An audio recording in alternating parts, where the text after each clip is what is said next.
शराब घोटाले में सीबीआई ने एफआईआर दर्ज की है। एफआईआर में मनीष सिसोदिया आरोपी नंबर 1 है। जल बोर्ड में घोटाले का मामला सामने आया। दिल्ली जल बोर्ड में 20 करोड़ के घोटाले के आरोपों की जांच एंटी करप्शन ब्रांच ने शुरू कर दी है।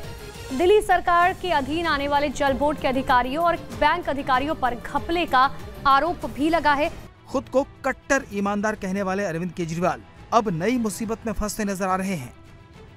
जो डीटीसी बस दिल्ली की शान समझी जाती है, जिन डीटीसी बसों को एक जमाने में दिल्ली की लाइफलाइन कहा जाता था, उन डीटीसी बसों की खरीद फरोख्त और मेंटेनेंस में घोटाले की खबर है। दिल्ली सरकार के स्कूलों में नए क्लासरूम बनाने को लेकर अनियमितता के आरोप लगाए जा रहे हैं। आरोप है कि दिल्ली में बिना टेंडर किए एक्स्ट्रा क्लासरूम बनाने की लागत 90% तक बढ़ाई गई।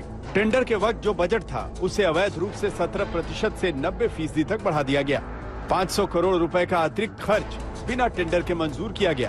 केजरीवाल दिल्ली में स्कूल खोलने पर जोर दे रहे हैं, बेहतरीन शिक्षा के दावे करते हैं, लेकिन उनकी ही पार्टी के विधायक अमानतुल्लाह खान पर आरोप है कि उन्होंने स्कूल को तोड़कर दुकान बनवा दी। जो क्लासरूम बनाई गई थी उन क्लासरूम के बीच में दीवारें डालकर तकरीबन ये 11 दुकानें आप लाइन से देख रहे हैं, ये दुकानें यहाँ पर बना दी गई। इन दुकानों को लीज पर दे दिया गया और लीज पर देने के बाद जो पैसा आया उनको अपने निजी अकाउंट में डलवाया गया। उस पैसे का इस्तेमाल राजनीतिक रसूख के तौर पर किया गया। सत्येंद्र जैन इस समय ईडी की हिरासत में है। ईडी ने उनको गिरफ्तार किया है। उनके ऊपर हवाला के मामले के चलते उनकी ये गिरफ्तारी हुई है। भारी मात्रा में सोने के सिक्के और बिस्किट भी। उपराज्यपाल ने दिल्ली विद्युत नियामक आयोग यानी DERC को दिल्ली सरकार द्वारा उन्हें वित्तीय सहायता के लिए जारी की गई बिजली सब्सिडी के बारे में वितरण कंपनियों का साल 2016-17 से 2021-22 का विशेष ऑडिट कराने का निर्देश दिया है।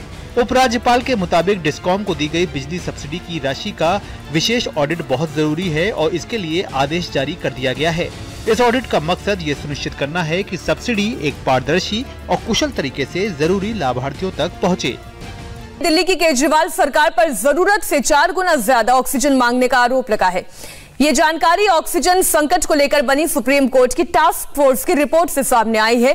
रिपोर्ट के मुताबिक देश में ऑक्सीजन संकट के दौरान दिल्ली सरकार द्वारा 1140 मीट्रिक टन ऑक्सीजन की मांग की गई थी, लेकिन उस वक्त दिल्ली को केवल 279 मीट्रिक टन ऑक्सीजन की ही जरूरत थी। दिल्ली में हजारों करोड़ के राशन घोटाले का खुलासा हुआ है, जिसके बाद केजरीवाल सरकार निशाने पर है।